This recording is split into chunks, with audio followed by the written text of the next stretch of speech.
Muy bien, amigos, de este tema vamos a conversar y está con nosotros Víctor Govitz, presidente de la Sociedad Nacional de Minería, Petróleo y Energía. Esto no es un tema que solamente atañe al sector extractivo, al sector de la minería. Creo que las consecuencias se siente en la economía regional y en la economía nacional, en los empleos directos e indirectos. Señor Govitz, bienvenido a Economía para Todos. Buenas tardes, Valeria, y gracias por la oportunidad. Hemos escuchado juntos las declaraciones del presidente del Congreso, el señor Salguana, refiriéndose a las declaraciones, ¿no?, de Pablo de la Flor. Ayer tuvimos también a Pablo de la Flor lamentando nuevamente un atentado contra Poderosa, 18 fallecidos en los últimos 3 años. Señor Govitz, ¿qué opinión le merecen las declaraciones del presidente del Congreso de la República? Creo que todos respetamos a las autoridades, pero tenemos que entender todos también de que este tema de la minería ilegal y de las economías ilegales que están tomando el país es un tema de interés público. Lo segundo, él como funcionario público es una persona pública y no dude de que las personas, los ciudadanos, tenemos una opinión. Entonces, lo que ha expresado el señor Pablo de la Flor es una opinión sobre un tema de interés público y sobre una persona pública.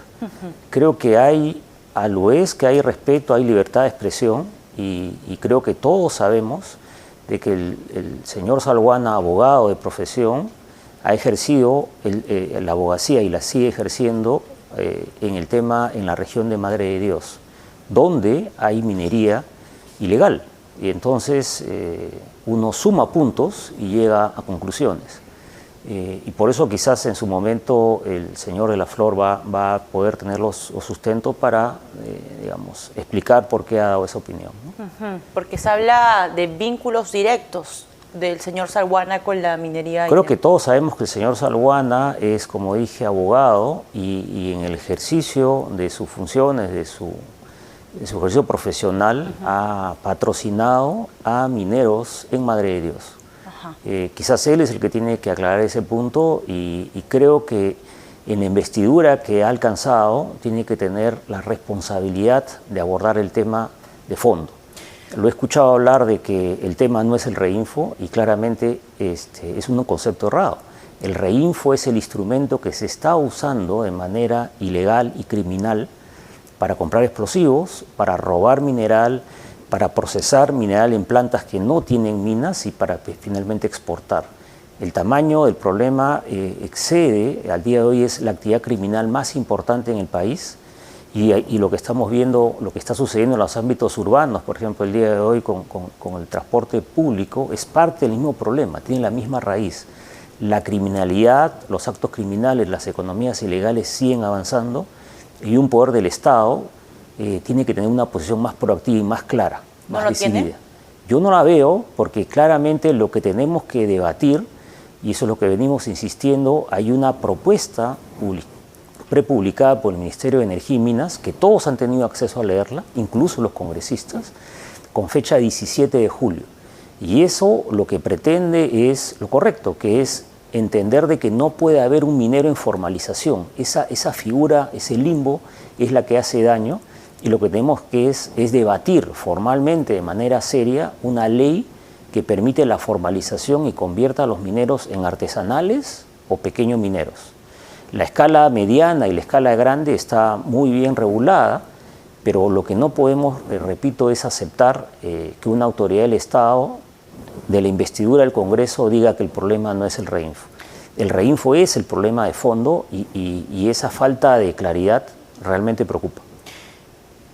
¿Cuál es la lectura que usted saca de esto? Porque no le está diciendo cualquier parlamentario, lo dice el presidente del Congreso, quien establece de repente algunos puntos en la agenda cuando se debata en el Pleno del Congreso. Es decir, también quisiera que la audiencia pueda entender el poder que tiene, y la investidura también, de la persona que hemos escuchado declarar hace unas horas en la rotativa, aquí en RPP, porque si él está aceptando que la ampliación del reinfo no es el problema, esto creo que nos pinta la cancha un poco, o sea, hacia adelante, porque creo que nos vislumbra cuál es la agenda del Congreso de la República frente a la minería ilegal. Así es, y es preocupante porque no se va al tema de fondo, ¿no? Los titulares del reinfo son un punto intermedio. El titular del Reinfo no es el que ingresa a los socavones.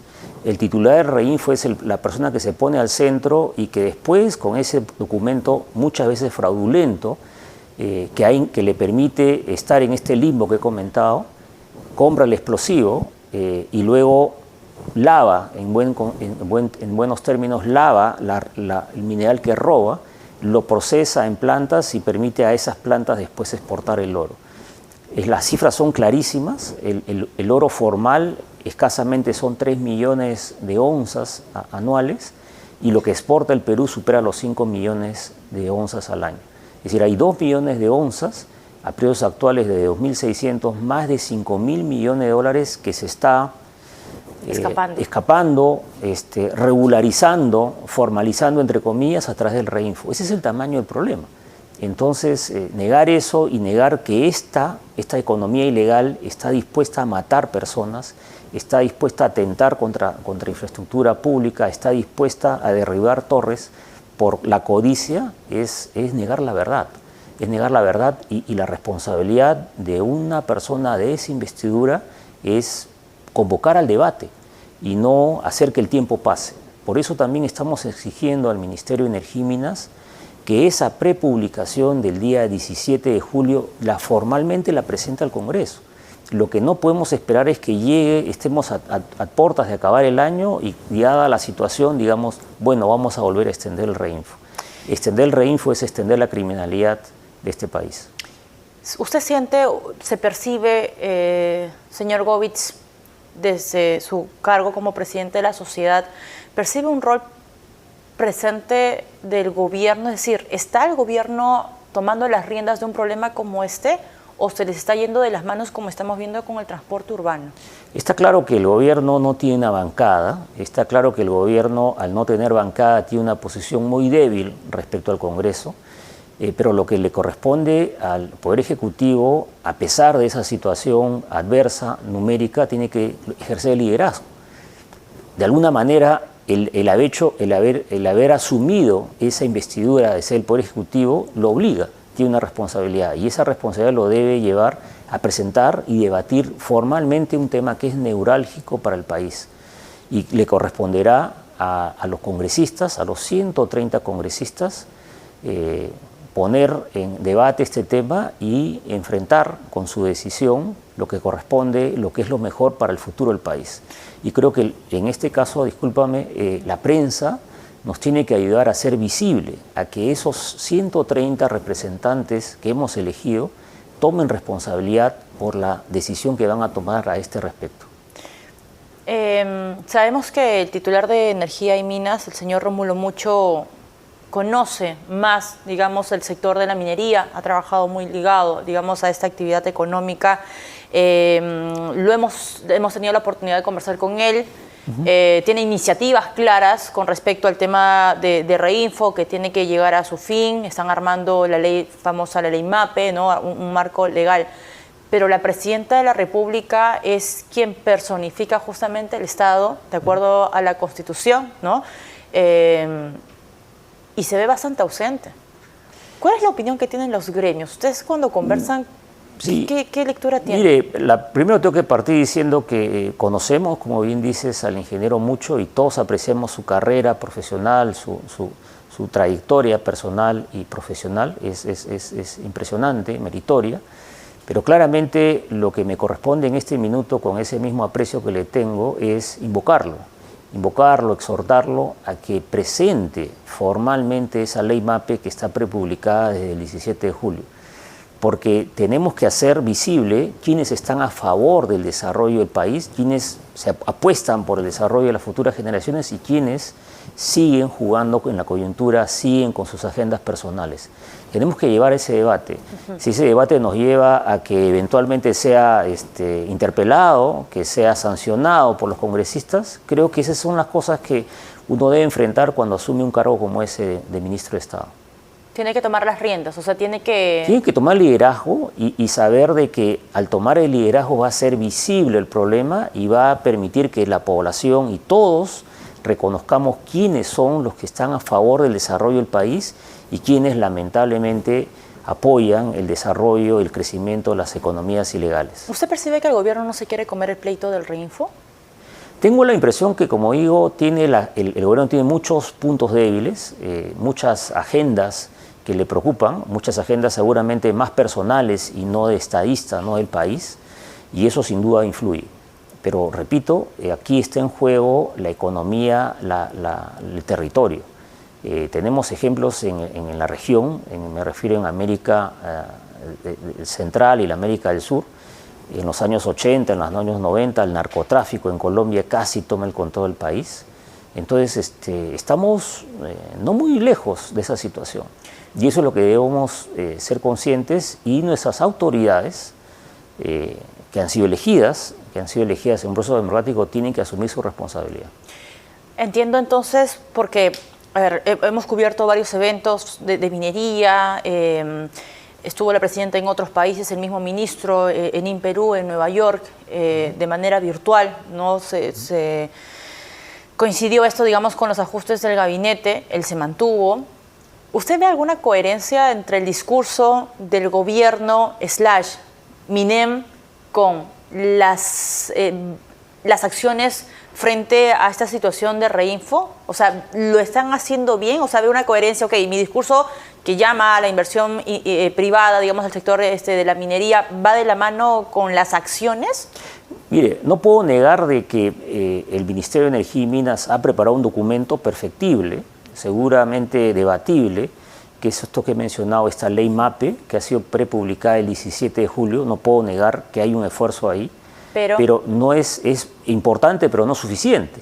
Lo que falta es la última milla, como se dice. En esa última milla tiene que presentarse, porque tenemos que debatir el tema. No podemos seguir esperando, recibiendo, según ellos, comentarios, observaciones. Ya 2 meses han pasado, ¿no? Y además ya el Congreso ha presentado, 4 congresistas distintos han presentado 4 iniciativas distintas para extender la vía del Reinfo. Y ahora acabamos de escuchar al presidente del Congreso, que en alguna oportunidad, cuando fue elegido, dijo que él no iba a opinar, no iba a interferir en el tema del Reinfo. Sin embargo, claramente con lo que ha dicho el día de hoy, querellando porque alguien opina distinto a él, simplemente nos está revelando que lo que nos dijo cuando fue elegido no se está cumpliendo. Tiene que ser, digamos, el líder de este, no sé si este movimiento, pero sí la iniciativa, el señor Rómulo Mucho, es decir, se tiene que, tiene que liderar estas acciones, pese a que corre el riesgo de que alguna bancada lo censure. Así es. Yo creo que ese es un poco un buen resumen, ¿no? Creo que él tiene que asumir que en esta posición que le damos en el tiempo histórico le ha correspondido tomar, tiene que sacrificarse, y sacrificarse en el buen sentido de la palabra es tener el liderazgo para presentar lo que corresponde. Pierda o gane. Así es, pierda o gane, porque es lo que es correcto. En la vida, a veces, así uno no recibe aplausos, tiene que hacer lo correcto. Y creo que, nuevamente, con la amistad y el cariño que le tengo al ingeniero Mucho, es lo que lo invocaría y lo exhortaría. Bueno, ahí también tendría que ser la presidenta de la República como, digamos, mandataria de este Estado, escudando también a su ministro y escudando a lo que debería ser una política pública. Sin duda, y también del primer ministro, ¿no? El doctor Adrián Sen, con el cual he conversado y que tiene la misma preocupación, y que es consciente que tenemos que trabajar todos en una solución integral y consensuada. Déjame terminar este tema poniendo la dimensión humana, ¿no? Se habla de los titulares de los Reinfo, y como insisto, estos son las personas que están al centro. En la base de esa pirámide, las personas que ingresan a estos trabajos de socavón son jóvenes donde no han tenido oportunidad de trabajo, y que claramente lo que queremos todos es que se formalice, que sea un trabajo digno, que sea un trabajo con leyes sociales, que un trabajo en el cual haya la supervisión técnica que existe en la mediana minería, en la gran minería, a través de Ocinermien y a través de OEFA. Eso es la aspiración que debemos tener todos. Dejar esto en limbo hace que muy pocos que están en el ápice de esta pirámide, muchos de ellos proveedores de insumos, muchos de ellos proveedores de equipos, muchos de ellos operadores o propietarios de plantas que no tienen minas, son los que están ganando. Entonces no nos engañemos, yo creo que nosotros somos conscientes de que tenemos que trabajar por las mayorías y en esa base de esa pirámide no la están tomando en cuenta. Ha muerto esta persona en Poderosa días antes, en la misma Libertad, en Santiago de Chuco, han muerto 3 personas, 3 mineros que querían entrar a labores en malas condiciones técnicas y han muerto intoxicados. En el mes de agosto, en otra ubicación de nuestro país, Cocoche, en Arequipa, han muerto otros 3. Es decir, esos son los héroes anónimos. Esos están en la base. Esos señores que entran a las minas no son los titulares de los reinfos. Son los que finalmente hacen el trabajo. Y seamos claros en eso. Si pensamos en la mayoría, si pensamos en los jóvenes, tenemos que buscar la solución de raíz. Y la raíz es lograr formalizar al minero artesanal o al pequeño minero. El reinfo, ese limbo, es el que permite que pocos tomen ventaja y que la delincuencia y la criminalidad prosperen. Nos queda poco tiempo, señor Govis. Yo quisiera aprovechar en consultarle qué significaría, porque usted ha mencionado que pese a que el gobierno tiene un marco desde el 17 de julio, ya van 2 meses y no hay novedades sobre este tema, pero el Congreso de la República está corriendo a la par con proyectos de ley para ampliar Reinfo. ¿Qué significaría seguir ampliando Reinfo a estas alturas del partido? La verdad es que para el país es un baldón, porque es renunciar a la formalización del país y es rendirse, abdicar ante las economías ilegales y criminales. Ese es el juego desde nuestro punto de vista. Nosotros no estamos, uno podría decir, claro, yo conozco la mediana minería, conozco la gran minería, conozco también de pequeña minería, yo soy ingeniero en minas, yo he ingresado a labores de socavón y soy consciente que tenemos que lograr de que las técnicas mineras, los estándares de trabajo, de seguridad y de operación lleguen. Estamos exponiendo a un grueso de peruanos jóvenes que ante la falta de empleo están siendo utilizados por aquellos que son titulares de Reinfos, por aquellos que tienen plantas de beneficio y lamentablemente nuestros congresistas o un grupo importante de nuestros congresistas no está entendiendo el fondo del problema. Usted también es CEO de Antamina. Sabemos que los minerales son distintos al que, digamos, recauda o explota, digamos, la compañía minera Poderosa. ¿Le ha tocado a Antamina lidiar con el tema de la minería ilegal? Felizmente no, porque es un yacimiento, digamos, de muy baja ley, que requiere una economía a escala muy grande para hacerlo finalmente económicamente viable, y tiene contenidos de cobre, zinc y plata. No tiene contenidos de oro. En el Perú, por la misma geografía, por la misma conformación de los Andes, tenemos lugares como Patás, tenemos zonas como la Cordillera del Cóndor, tenemos en el sur del Perú regiones o zonas donde hay vetas de alta ley de oro, y claramente hay vetas que son explotadas en minera subterránea, y por la erosión a lo largo de los años hacia la parte amazónica, hacia el este de nuestro país, tenemos estos yacimientos de placeres, como es el caso de Madre de Dios, pero el origen es el mismo, producto de nuestra riqueza mineralógica. Yo imagino que entre empresarios, CEOs de las unidades mineras a nivel nacional e internacional ven con preocupación lo que está ocurriendo en Mina Poderosa, que ha tenido un 2024 atroz con el tema de los atentados. No solamente 2024, ya ha venido arrastrando, y lo dijo el mismo Pablo de la Flor. ¿Qué se suele hablar entre Mire, hay mucho pesar porque sí, Poderosa es una compañía con más de 40 años de operación en la zona de Patás, que ha hecho un esfuerzo importante de tener una relación con la comunidad, ha hecho esfuerzos muy meritorios, y la preocupación es que hay más de 18 familias que han quedado desamparadas. Hay más de 18 peruanos jóvenes que han muerto a manos de estos delincuentes y donde hay manos manchadas. Y en esas manos manchadas espero que no estén nuestros congresistas de la República. Señor Govis, muchas gracias por acompañarnos, ha sido muy claro. Gracias por por la entrevista a Víctor Govis, presidente de la Sociedad Nacional de Minería, Petróleo y Energía. La cancha está la pelota está en la cancha del gobierno y también del Congreso de la República. Lo único que nos queda es estar vigilantes a lo que va a ser o lo que se realizará en los próximos meses. Se tiene listo ya desde el 17 de julio esta iniciativa. Así que, bueno, las puertas abiertas están para el Ministerio de Energía y Minas a conversar aquí en Economía para Todos y ver en qué está la situación y cuándo se va a discutir y cuándo se va a mandar esto al Congreso de la República, también al señor congresista Salguana, para conversar sobre el tema de Reinfo. Pausa y regresamos.